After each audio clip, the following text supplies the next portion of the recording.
అద్భుతాలు ఎందుకు జరిగినాయి? మరి చనిపోయిన వారిని కూడా లేపారు ఎందుకు అంటే కొన్ని కారణాలను బట్టి దేవుడు వాటిని జరిగించాడు. వాటిలో మొట్టమొదటి కారణం, తానెవరో వాళ్ళకి అర్థం కావాలి, తాను ఏం చెబుతున్నాడో వారికి అర్థం కావాలి. అంతేకాదు వారు మారు మనస్సు పొందాలి. ప్రకటించబడుతున్నటువంటి సువార్త దైవికమైనది, అధికారమైనది. సాక్షాత్తు దేవుడే దీన్ని ప్రకటింపజేస్తున్నాడనే సంకేతం అందరికి అర్థం కావడానికి దేవుడు ఏం చేశాడంటే సువార్త ప్రకటనకు అద్భుతాలు, సూచక్రియలు, మహత్కార్యాలను జోడించాడు. సత్యం ప్రకటించబడతా ఉంటుంది. ఇది సత్యమని ప్రజలు నమ్మునట్లు కొన్ని కార్యాలు, సూచక్రియలను మామూలుగా అయితే నమ్మరుగా. మనోళ్ళు మామూలుగా నమ్మరుగా. వాళ్ళకి అద్భుతాలు కావాలి, రుజువులు కావాలి. కాబట్టి ప్రకటింపబడుతున్నది దైవ వాక్యమే, దేవుని సత్యమే అనే సంకేతం అందరికీ అర్థం కావడానికి కొన్ని అద్భుతాలు, సూచక్రియలు, మహత్కార్యాలను దేవుడు వాడుకొని ఆయా ప్రదేశాల్లో తన వాక్కుని ప్రకటింప సెలవిచ్చాడు. అందుకే భక్తులు సువార్త ప్రకటిస్తూ రేరుగా కొన్ని అద్భుత కార్యాలను జరిగించడం కూడా మనం చూస్తాం. వాళ్ళు ప్రార్థించినప్పుడు లేదా వారు పలికినప్పుడు కొన్ని కార్యాలు జరగటం అనేది అద్భుతాలుగా మనం గుర్తిస్తాం. ఎందుకోసం అంటే ఇదిగో ఇతడు దేవుని చేత ఎంపిక చేయబడ్డాడు, ఎంపిక చేయబడినటువంటి వారు వీరు ప్రకటిస్తున్న సత్యాన్ని మీరు గుర్తించండి అనడానికి, కొన్నిసార్లు వాక్యాన్ని కూడా స్థిరపరచడానికి దేవుడు అద్భుతాలు వాడుకున్నట్టు మార్కు సువార్త చివరి అధ్యాయము చివరి వచనం సాక్ష్యం ఇస్తుంది. ప్రకటింపబడుతున్నటువంటి వాక్కు మీదికి ప్రజల మనస్సు వెళ్ళునట్లు, వాక్యం వారి అంతరంగాల్లో స్థిరపరచబడినట్లు దేవుడు అద్భుతాలు వాడుకున్నాడు. అద్భుతాలు ఎందుకు అన్న ప్రశ్నకు సమాధానంగా మొదటి విషయం చూడండి, మార్కు సువార్త చివరి అధ్యాయం 16వ అధ్యాయము 20వ వచనం. వారు బయలుదేరి వాక్యం అంతటా ప్రకటించిరి, ప్రభు వారికి సహకారుడై ఉండి వెనువెంట జరుగుతూ వచ్చిన సూచక్రియల వల్ల వాక్యము స్థిరపరచబడుచుండెను. స్థిరపరుస్తూ ఉన్నాడు. వాక్యాన్ని విన్నవారి హృదయంలో స్థిరపరచడానికి దేవుడు సూచక్రియలను వాడుకున్నాడు. సో పాయింట్ నెంబర్ 1, సూచక్రియలు ఎందుకు జరుగుతాయి, అద్భుతాలు ఎందుకు చేస్తున్నాడు దేవుడు అంటే తన వాక్యాన్ని మనం గట్టిగా పట్టుకోవడానికి, ఆ వాక్యం మన హృదయాల్లో స్థిరపరచడానికి దేవుడు తన కార్యాలు కొన్నింటిని మన ఎదుట జరిగిస్తున్నాడు. Point number 1. పాయింట్ నెంబర్ 2, ఎందుకు అద్భుతాలు జరిగిస్తున్నాడు అంటే రెండవ కారణం, ఆయన ప్రజలు మారు మనసు పొందాలి అనేది. ప్రకటింపబడుతుంది దైవస్వరమే, దేవుని వాక్యమే. ఇవ్వబడుతున్న హెచ్చరికలన్నీ దేవునివే. కాబట్టి ప్రజలారా మర్యాదగా నమ్మి మారు మనసు పొందండి, మీ చెడుతనం విడిచిపెట్టి నా వైపు తిరగండి అని ఆ రుజువు కోసం అద్భుతాలు చేసినట్లు ఇప్పుడు ఇందాక మత్తయి సువార్త 11:20 వచనంలో మనం చదువుతాం. చూడండి, పిమ్మట ఆయన ఏ ఏ పట్టణాల్లో ఆయన విస్తారమైన అద్భుతములు చేసెనో ఆ పట్టణముల వారు మారు మనసు పొందకపోవటం వలన ఆయన వారిని ఇట్లు గద్దింపసాగాను. రెండవ విషయం, వాళ్ళు మారు మనసు పొందడానికి దేవుడు అద్భుతాలు వాడుకున్నాడు. మన జీవితాల్లో కూడా దేవుడు తన ఉనికిని స్పష్టంగా బయలుపరుస్తాడు. కొన్నిసార్లు కొన్ని అద్భుతాలు స్పష్టంగా మన మధ్య జరిగిస్తాడు. మన జీవితంలో జరుగుతాయి, లేదా మనం ప్రార్థించినప్పుడు ఎదుటి వాళ్ళ జీవితాల్లో కూడా జరుగుతాయి. మన కళ్ళ ముందు దేవుడు అసంభవమైన కార్యాలను జరిగించి చూపిస్తున్నప్పుడు మౌనంగా ఆయన మనతో మాట్లాడుతున్నాడు. మౌనంగా మాట్లాడుతున్నాడు. ఏమంటే, ఇదిగో నేనున్నాను, నా కార్యాలు మీకు చూపిస్తున్నాను, కాబట్టి మీరు మారు మనసు పొందాలి. ఎప్పుడు నేను పాత జీవితంలోనే ఉంటాను, మార్పు లేని స్థితిలోనే ఉంటానని మూర్ఖించి మీరు ఉండటానికి వీల్లేదు. ఇదిగో నా కార్యాలు మీ కళ్ళ ముందు కనపడుతున్నాయి, వీటన్నిటిని నేను మీకు ఎందుకు చూపిస్తున్నాను, ఇంతగా మీతో ఎందుకు మాట్లాడుతున్నానంటే మీరు మారు మనసు పొందాలి. లేకపోతే మీరు ప్రమాదంలో పడతారు, మీరు నశించే అవకాశం ఉంది, నా కోపానికి గురయ్యే అవకాశం ఉంది. కనుక మారు మనసు పొందాలి, అండ్ మారు మనసుకు తగిన ఫలం మీరు ఫలించాలి అనే ఆ మారు మనసు యొక్క ఫలమును దేవుడు ఆశిస్తూ ఉన్నాడు. కొంతమంది ఇప్పుడు ఇక్కడ చెప్పినటువంటి వ్యక్తులు ఏ ఏ పట్టణాల్లో అద్భుతాలు చూశారో, ప్రభు అద్భుతాలు చేశాడు, ఆ పట్టణాల వాళ్ళు అద్భుతాలను ఎంజాయ్ చేశారు. కానీ అద్భుతాలు జరిగినప్పుడు ఆ కాసేపు దేవుణ్ణి మయంపరిచారు. కానీ వాళ్ళు తమ కఠిన హృదయాలను విడిచిపెట్టి మారు మనసు పొంది దేవుని వైపు తిరగలేదు. ఎందుకోసం ఏం ఆశించి వాళ్ళ ఎదుట అద్భుతాలు చేశాడో ఆ కార్యం వాళ్ళ నుండి జరగలేదు. అద్భుతాలు చూసి ఆనందించారు, ఆ కాసేపు దేవుణ్ణి మయంపరిచారు, కానీ వాళ్ళ పాత రోత స్థితిలోనే వాళ్ళు ఉండిపోయారు. వాళ్ళు మారు మనసు పొందడానికి ఇష్టపడలేదు. దాన్ని బట్టి ప్రభు బాధపడి వాళ్ళని గద్దించాడు అని రాసుంది అక్కడ. సో రెండవది, అద్భుతాలు ఎందుకు అంటే మారు మనసు మనం పొందడానికి మనకు ఒక సూచనగా దేవుడు అద్భుతాలని వినియోగిస్తాడు. నీ జీవితంలో దేవుడు స్పష్టమైన అద్భుతాలు జరిగిస్తున్నాడంటే దాని అర్థం ఏమిటో తెలుసా? ఇదిగో నేనున్నాను, నా మాటలు సత్యం, నువ్వు మర్యాదగా మారు మనసు పొంది నా వైపు తిరుగు, నీ జీవితాన్ని దిద్దుకో అనే సూచనగా ఆయన కార్యాలు జరిగిస్తాడు. మొదటిది ఎందుకు? వాక్యాన్ని స్థిరపరచడానికి. రెండవది ఎందుకు? మనం మారు మనసు పొందడానికి. మూడవది, ఆయన కనికరాన్ని బట్టి కూడా అద్భుతాలు జరిగిస్తాడు. నాయను అనేటువంటి ప్రాంతంలో విధవరాలి కొడుకు చనిపోయాడు, శవాన్ని తీసుకొని వస్తున్నారు. ఆమె ఘోరంగా ఏడుస్తూ ఉంది. ఆయనకి కనికరం వచ్చింది ఆమె మీద. సో ఆ కనికరాన్ని బట్టి వెళ్ళి పాడిని ముట్టి చచ్చినోడిని బ్రతికించి ఆమె కుమారుణ్ణి ఆమెకి ఇచ్చాడు. దీన్ని బట్టి అక్కడున్న ప్రజలు తానెవరో తెలుసుకోవాలి.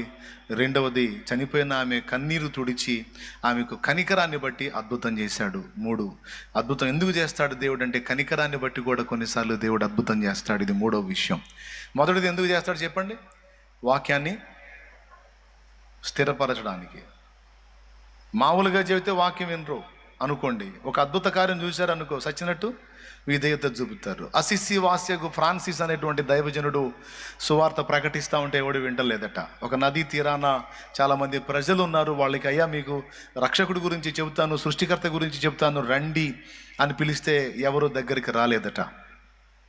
వాళ్ళని చాలా మొత్తుకొని పిలిచాడు, ఎవరు దగ్గరికి రాలేదు. విసిగి పుట్టింది. వెళ్ళాడు, ఆ నది దగ్గరికి వెళ్ళి, సహోదరా చేపలారా రండి, మీ సృష్టికర్త గురించి మీకు చెబుతాను రండి అన్నాడట. అంతే, కుప్పల తెప్పలుగా చేపలన్నీ కూడా కుప్పల తెప్పలుగా వచ్చి ఒకదాని మీద ఒకటి ఎగసెగసి పడుతూ ఆయన మాట్లాడినంతసేపు అవి వింటా ఉన్నాయట. ఆ మాట్లాడుతున్నంతసేపు ఆయన పిలిచిన పిలుపు జనం విన్నారు. ఇదేంద్రా చేపలను పిలుస్తున్నాడని చూస్తే చేపలన్నీ వచ్చినాయి. మాట్లాడుతూ ఉన్నాడు, చితలాడుతా చేపలు వింటున్నాయి ఆయన మాటలన్నీ. తర్వాత ముగించి ఇంకా బయలుదేరని అన్నప్పుడు చేపలన్నీ వెళ్ళిపోయినాయి. ఈ తంతు చూశారు, బిత్తరపోయారు. ఆయన అసిసి వాసికు ఫ్రాన్సిస్ అంటే దైవజనుడు. ఆ చేపలు వెళ్ళిపోయిన తర్వాత సస్తాబద్దుతో వచ్చారు, అయ్యా నువ్వెవరో సామాన్యుడు కానట్టుందే అని ముందు చెబితే విన్నారా?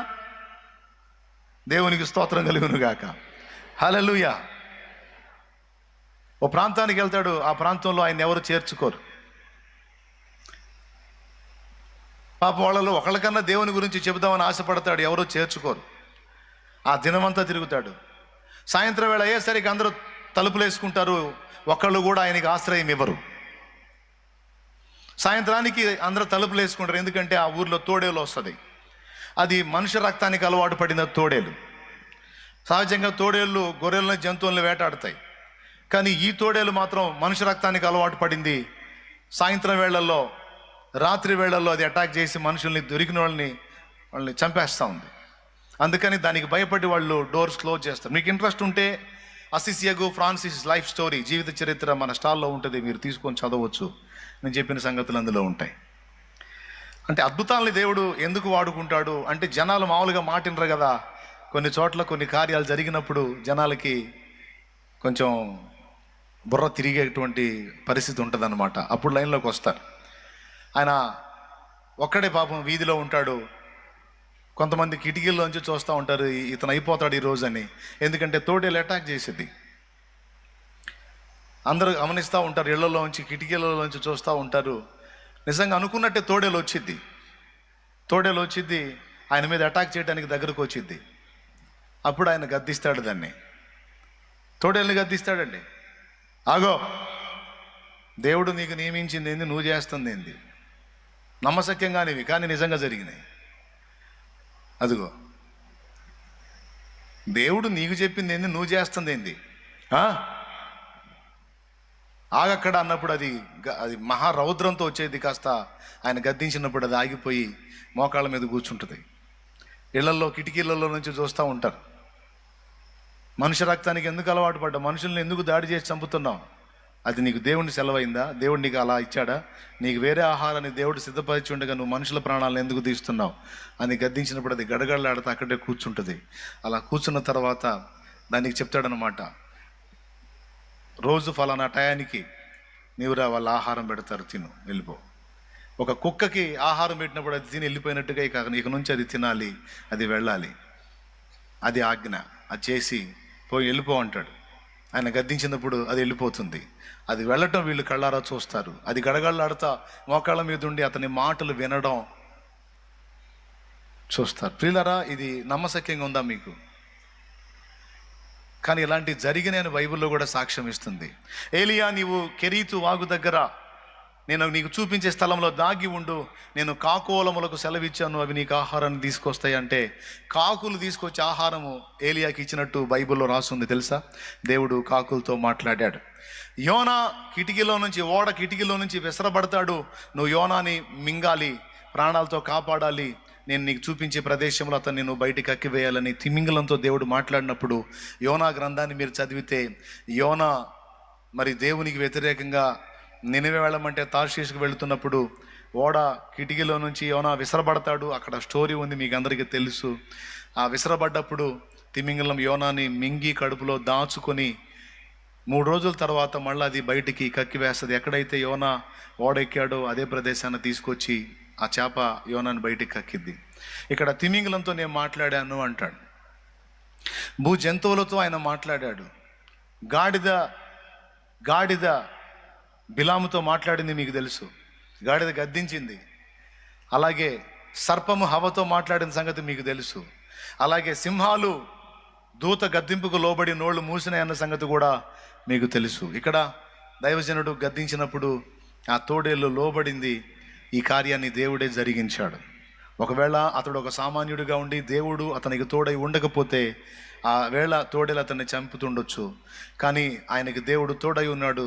ఆయన ప్రార్థించుకున్నాడు, దేవా నీ శుభవార్త ప్రకటించడానికి నేను బయలుదేరాను, నాకు కోఆపరేట్ చేయి, ఈ ఊరి ప్రజలు నేను నమ్మునట్లు ఒక కార్యం జరిగించన్నప్పుడు తోడేళ్ళని కంట్రోల్ చేయటం ద్వారా ఆ ఊరి ప్రజలు ఆయన దగ్గరికి వచ్చి, నువ్వెవడవో సామాన్యుడవు కావు, ఈ తోడేలు మమ్మల్ని ప్రాణాలు తీస్తుంది, నువ్వు మాట్లాడినప్పుడు అది విన్నది, మోకాళ్ళు వేసింది, గడగళ్ళాడింది, మరి ఇది సామాన్యమైన విషయం కాదు, నువ్వు చెప్పదలుచుకున్నది ఏదో చెప్పు, మేమందరం వినటానికి సిద్ధంగా ఉన్నామని ఊరే కదిలిద్ది.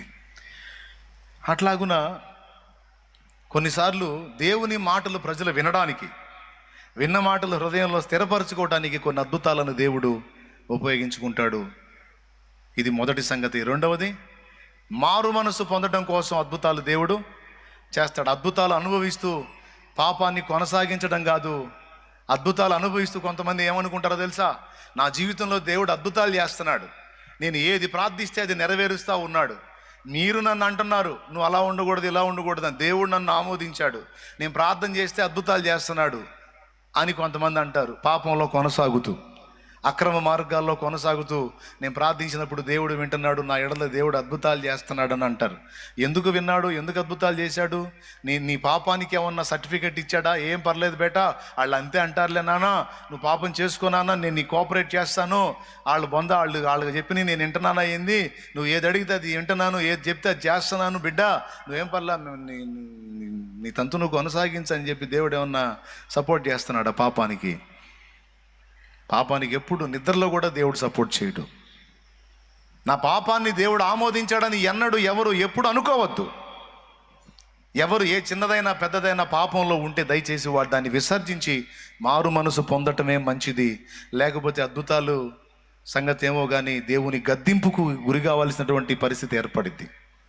అద్భుతాలు జరుగుతున్నాయంటే పాపాన్ని సపోర్ట్ చేయటం కాదు, ఈ కార్యాలు చూసైనా మారు మనసు పొందండారా అని దేవుడి పిలుపది. సో రెండవది, అద్భుతాలు ఎందుకోసం అంటే మారు మనసు కోసం. మూడవది, కనికరాన్ని బట్టి ఆయన అద్భుతాలు చేశాడు. నాలుగవది, దేవుని క్రియలు మహిమపరచబడటానికి దేవుని మహిమార్థమై కూడా ఆయన అద్భుతాలు చేశాడు.